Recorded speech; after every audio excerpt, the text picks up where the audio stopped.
So today we are going to be doing a tier ranking for season 3 of Avatar: The Last Airbender, and a tier ranking for all the episodes. I've done this for season 1 and season 2 already, so you should check those out, linked in the description.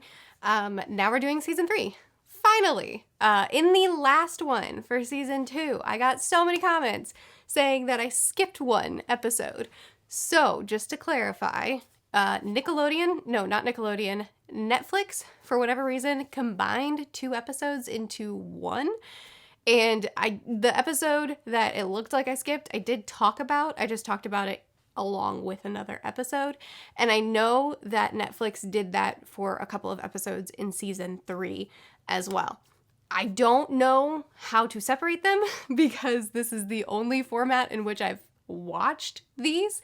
So it's going to happen again. So now you know why. But I am still going to hit every episode. It's just that sometimes they'll be combined.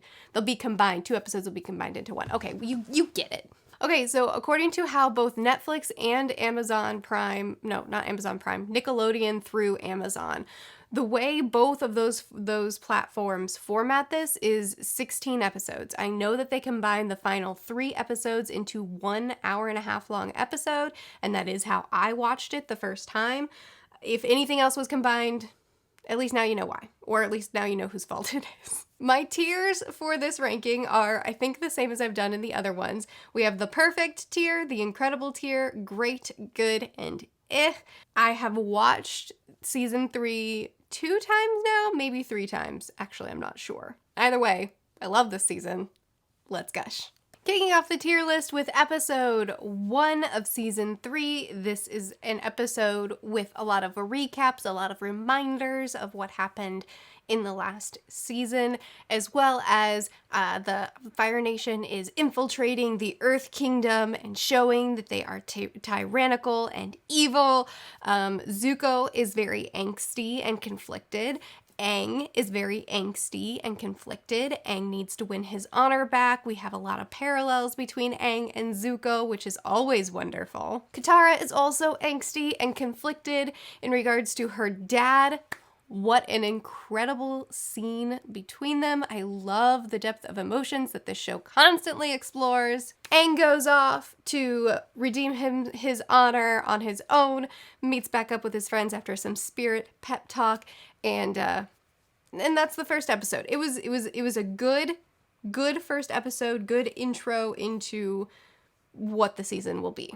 Episode 2, the Team Avatar goes and steals some Fire Nation clothes, starts pretending to be Fire Nation people. Aang ends up in a school and decides to take on his old friend Kuzan's name, and he is now a school kid where he has a lot of fun, but nobody else around him does, so he teaches them all how to dance. Meanwhile, Zuko is dating May. He's angsty and conflicted. He's also visiting Iroh regularly, which is just so hard. This episode is a lot of fun, and I'm going to mark it as great. Oh, also at the end of the episode, this is when Zuko tells the what's his name? Sparky Boom Boom. This is where Zuko hires Sparky Boom Boom to go kill them all. Episode 3, The Painted Lady, is kind of a side quest episode. They find themselves, Saka finds himself very controlling over their schedule, but then they're in this town that is this sea village that's very, very polluted, and everybody is not doing well. A lot of sickness, a lot of poverty, and Katara really cares. She really takes it upon herself to help them by impersonating this spirit, the Painted Lady, and providing them with food and with help. Also, she is painting Appa's tongue a different color with berries in order to make them all stay longer, because they all think that he's sick. I think from what I've heard, this episode isn't as well loved because it's more of a side quest. I still think that there are some great moments in this. For instance, when Katara says, "They need me, I'm not leaving them," or "I'll never turn my back on people that need me," and then Sokka says, "You need me, and I'm never going to turn my back on you. And I love their relationship so much. So then they go explode a factory, which causes a new set of problems, but then the spirit lady thanks them and everything is great. I think this episode is good. Move out of the way. Move. Good. I like this episode. Episode 4 is Saka's Master. This is the one where Saka starts having a complex because he's not a bender and feels bad about being a normie. So they decide to cheer him up by buying him a weapon, and due to a series of events, he ends up submitting himself to this master swordsman to be trained. I love this for the fact that we see a lot of Saka's growth in this episode. We see that when he's submitting himself to the master and the master says, "What do you have to offer me?" And he says, "Nothing. I'm not good enough for you to take me on as an apprentice, but I hope you do." And I'm probably misquoting that. It's been a while since we finished this last rewatch, but I love it because in seasons 1 and even 2, Saka probably would have sung his own praises. He would have talked about how great he was, how great of a fighter he was, and he could probably teach the master something, in fact. But you get to see his real humility that he's gained over time. And that humility is what makes the master take him on. I do have a problem with the timing of this episode. I said in my review of season 3, the first time I watched it, that I took issue with the fact that all of this training montage that he goes through in this episode takes place in one day. I got so many comments telling me it didn't take place in a day, it took place over a couple of weeks. Then I rewatched this series with Corey, and they specifically say in the episode that this took a day. They are very clear about it. So it took place over a day. And I do take issue with the fact that in the beginning of the episode, he has no skill whatsoever. And then it's a really fun training montage, but it took him a day to get to where he can, where he's gotten this good. And I think that it would have been much more effective if it took place over a large period of time. But I understand that they couldn't make it take place over a period of time because they were literally counting down the days until this final battle. And if they made it take more time, then it wouldn't have made sense with the pressure that was put on them. So I understand it, but I still take issue with the timing of this. That said, putting that aside, it's still a fantastic episode, a great episode for Saka. Saka is easily one of my top 5 characters in this whole series, so getting a whole episode dedicated to him and him bettering himself and him gaining confidence was fantastic. I do wish that they had done more with that asteroid sword. There was so much potential for that, and it just kind of wasn't really important after that episode. Especially, he could have still had it in the comics. So much missed potential. Still a great episode. I'm calling it great. What? Is this out of order? Saka's Master. This is Saka's Master. Huh, that's weird. Oh, I forgot to mention, also in episode 4 is when we find out that Iroh has been faking his pitiful disheveledness, and he's actually been training to break free. Love Iroh. Next episode is the beach. Oh my golly. Does anybody not like the beach? If you don't, you're wrong. This is the episode where, well, first we start off with Team Avatar and they act irresponsibly and get seen. But then the episode is focused on Team Azula, as I like to call them, the power team, the fire Azula and Mei and Ty Lee and Zuko. Okay, so they start off at the beach, and that's amazing because Zuko is angsty and jealous and has a lot of feelings, and Mei is irritated about those feelings. Ty Lee has a lot going on with her too, and Azula, who shines so bright in this episode, is so socially awkward and bad at humaning.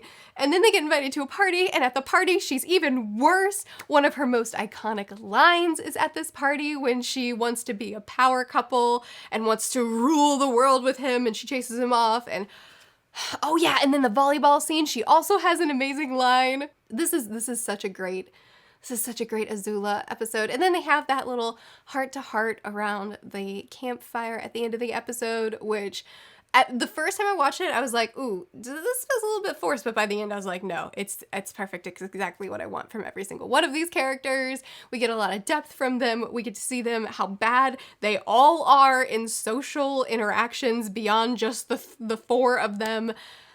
I don't have a complaint. I don't have a negative thing to say about this wonderful, wonderful episode. Episode 6, Avatar, what is it called? Avatar and the Fire Lord? The Avatar and the... This is the episode where we find out that Zuko's, one of his grandfathers was Sozid, and then the other one was Avatar Roku. This causes a lot of turmoil in Zuko. It's a theme for him. He has emotions. So I love that we get to see their backstory and their friendship and where they come from, and then all the way to where they end. There's really not a lot for me to talk through in this episode because it's one cohesive story about these two and their friendship and then their eventual not.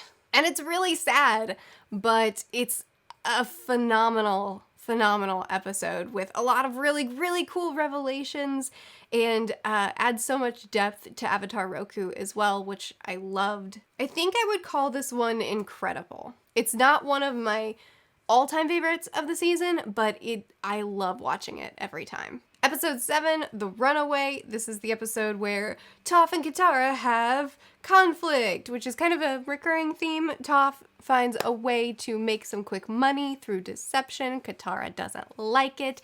They have a falling out. And then Toph and Saka have a wonderful heart-to-heart that Katara overhears because it's TV and that's what happens.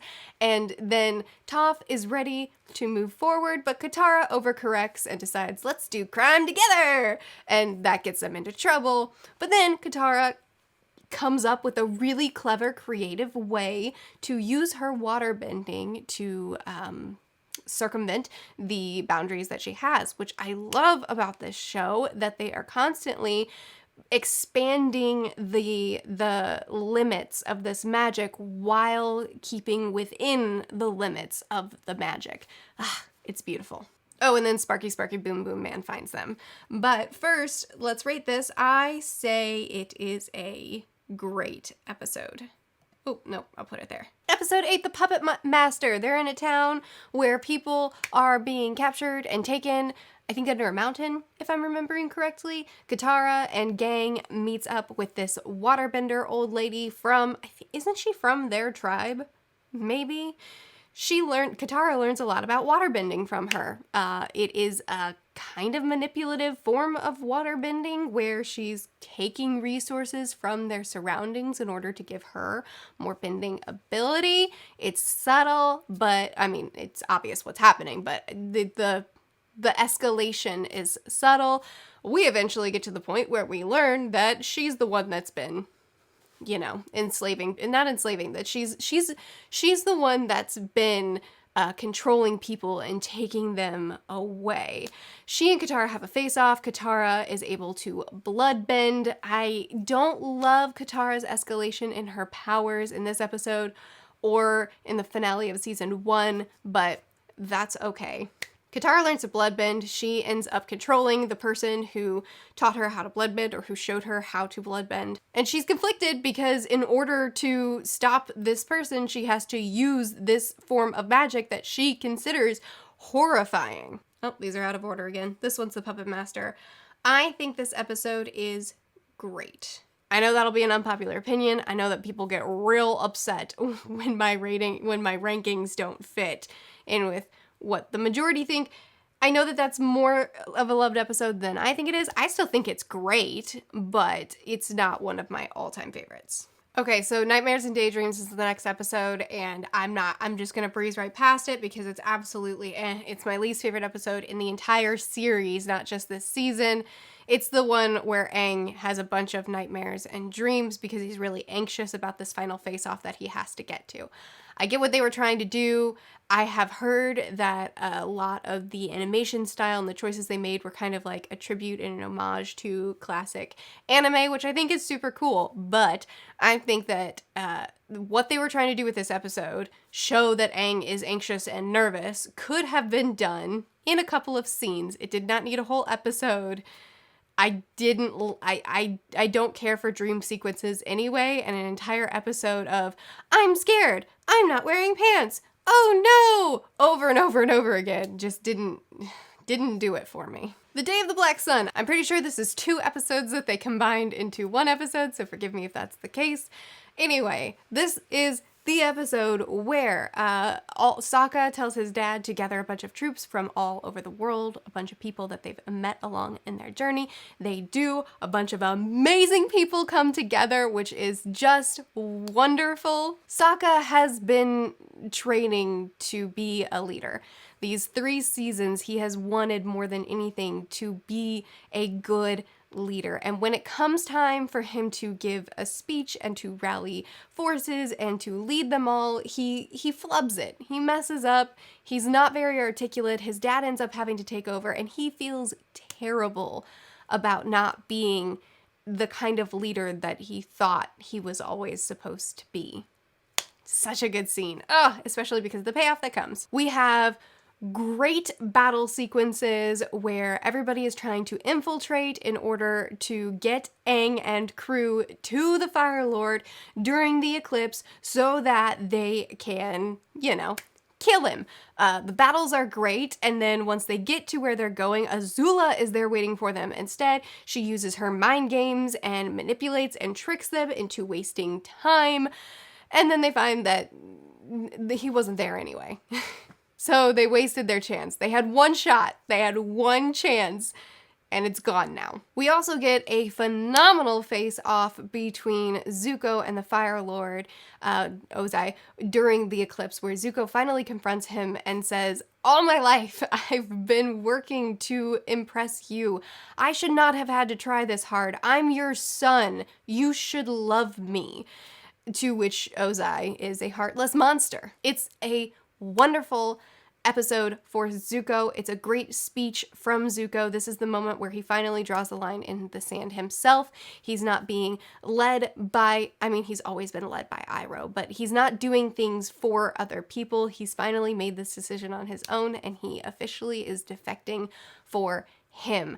Then he redirects lightning because his dad is a monster and he's amazing. The battle ends. We're able to get the kids out, but all of the men that were fighting, the adults that were fighting, are captured. This episode, or these episodes, I don't know, are perfect. I have nothing to complain about. The Western Air Temple is the one where we get Zuko here. Oh, okay, so they're taking a little reprieve at the Western Air Temple, trying to figure out what to do next. Aang still isn't taught in firebending, trying to figure out what to do. Zuko is officially defected from his father and his kingdom, and he wants to offer to train Aang how to firebend. They do not trust him, understandably so, but Toph is convinced that he really means it. She goes to talk to him. He burns her feet. Things are going very badly here. Finally, Sparky Boom Boom Man shows up. Zuko saves them from him. Aang decides to trust. Katara still needs some convincing. Again, a perfect episode. I have nothing I would change about this. In fact, I'm gonna just chuck this way at the beginning of perfect.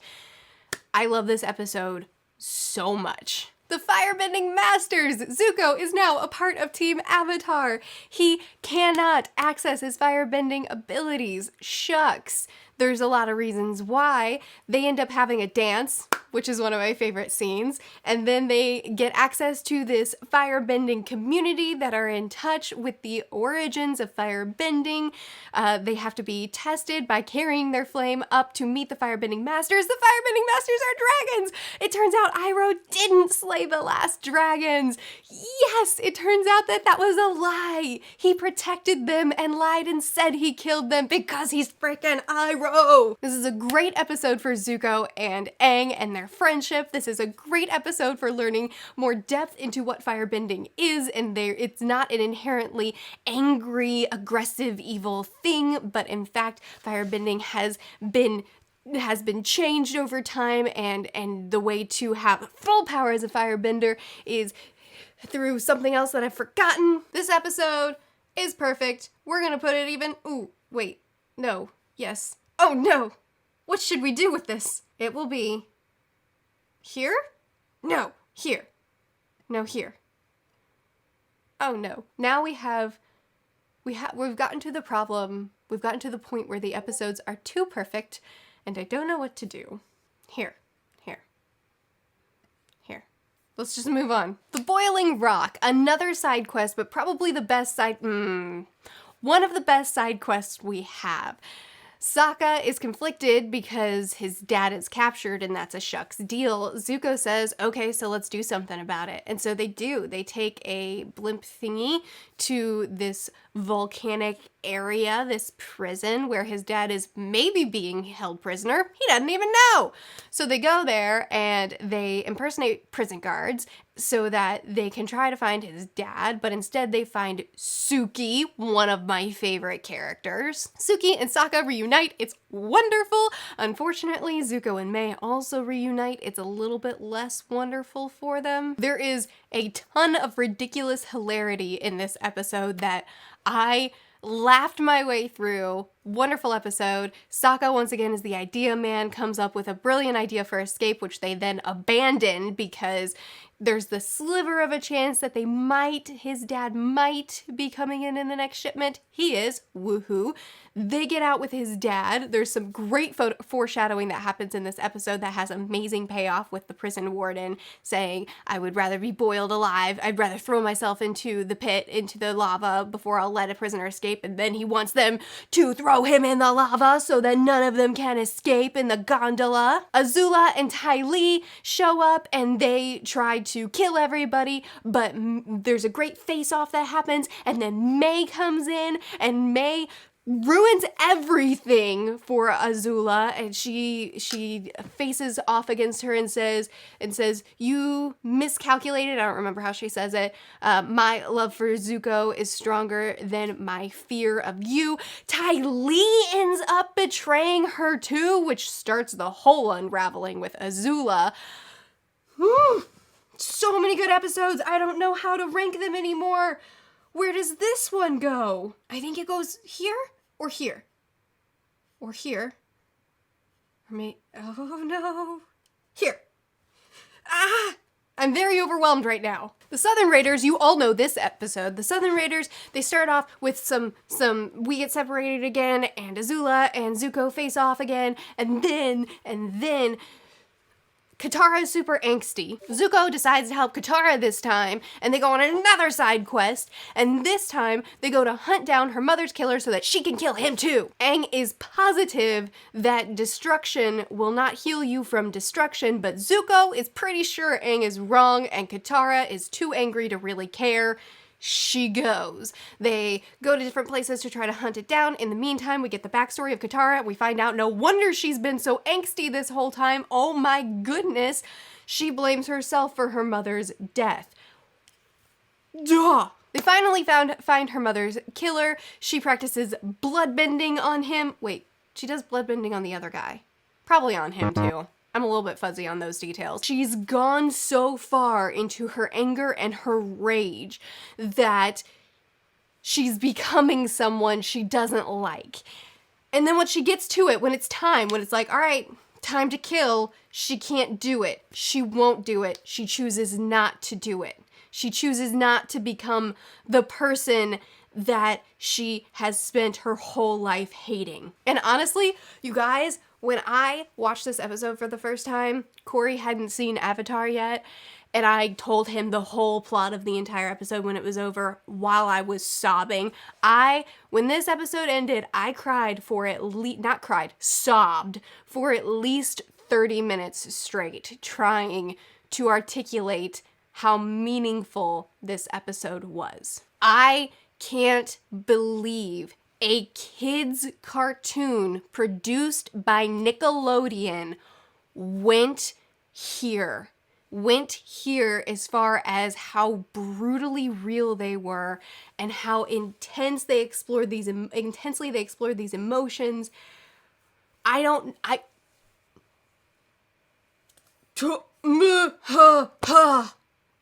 think that there is a better episode of anything than this. The Ember Island Players is the episode, it's the play. It's the one where they find out that there's a play put on about them. And I'm glad that this episode is here, because having an episode of comedic relief in between the intensity of Katara's episode and then the final episodes that are the final battle, I think it was a good choice. The first time I watched this episode, I didn't appreciate it as much because, it's very silly and it's very funny, but we've had several pretty amazing, incredible. Sorry, the recording stopped. We've had so many untouchable, amazing episodes in a row that when we went to the Ember Island Players, which is a fantastic episode, I didn't appreciate it as much the first time. Second time I watched it, I loved it. It's a wonderful episode. It's hilarious. It's full of a bunch of character depth. I also love that Zuko has been helping everyone up to this point, and there was an episode at one point, I don't remember where it was, in my summaries I've forgotten about it, where Toph is ready to have her adventure with Zuko. She's ready to have her heart-to-heart, and Zuko doesn't give it to her. And in this episode, she gives a heart-to-heart to Zuko that helps him, and I really like that they went that way because it was very unexpected, and again, just shows how fantastic of a character Toph is. Anyway, I love this episode. I'm gonna go ahead and put it in incredible. Maybe it deserves great, but that's not where I would put it. It may not have the depth of so many of the late episodes in this season, but I think that its location and its humor is exactly what this portion of the season needed. It was a good break before the end, and its humor is on point. It's ridiculous and hilarious, and I love this episode. I don't know, maybe this is actually 4 episodes wrapped up into one. When I first watched this final episode, I thought it was one really long episode, and it wasn't until I was talking to Tim about it that he told me that they smashed them all together, and and it's not supposed to be one episode. I don't know, man. Anyway, let's talk about the supposedly final episode. What was the final episode for me? Aang is conflicted because he super doesn't want to kill. He also isn't really good enough at any of the elements other than air. He still isn't a master of anything but air. So he has a lot of training to do in a very short amount of time, and he doesn't want to do anything because he doesn't want to get to the end. And he's even thinking, maybe I'll just go ahead and wait till after Sozin's comet to face off against Ozai because I'm not ready. And then that's when Zuko tells him, yeah, you kind of don't have a choice because Ozai is doing a lot more than you think he's doing. Ozai is going to be the Phoenix King. Azula is going to be the new Fire Lord. Azula's unraveling is in these final episodes, and it's so masterfully done between her belief of what she thinks her mother is like, which, oh my gosh, we get so much payoff for that in the comics. But anyway, what she thinks how she thinks her mom thinks of her, mixed with the betrayal of her friends, so now there's no one she can trust. Everyone is going to eventually leave her and betray her. Aang has a ton of conflicting feelings because he knows that he has a responsibility, but he doesn't want to fulfill any of it because he doesn't want to become, oh wow, that light is near out, isn't it? That's not very well lit. He doesn't want to become, he doesn't want to do it. He doesn't want to end it by killing Ozai. So he gets a lot of spiritual counsel. This is one of my favorite lines from Kyoshi, because he tries to talk to Kyoshi about what she killed in order to save her people, and I don't remember exactly what Aang asked her, but her response is, frankly, I don't see the difference. I did what I had to do to save my people. Oh my gosh, I love Kyoshi so much, and I will be reading her book soon. We learn about the turtle, we get the White Lotus, we bring back Iroh.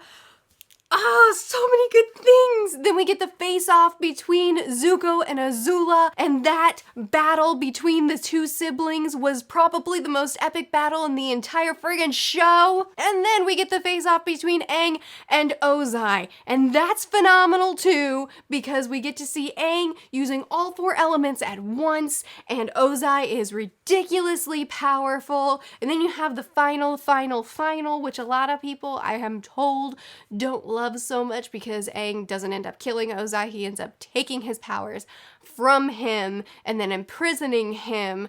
Honestly, I like it. I think that it would seem like a cop-out were it any other character.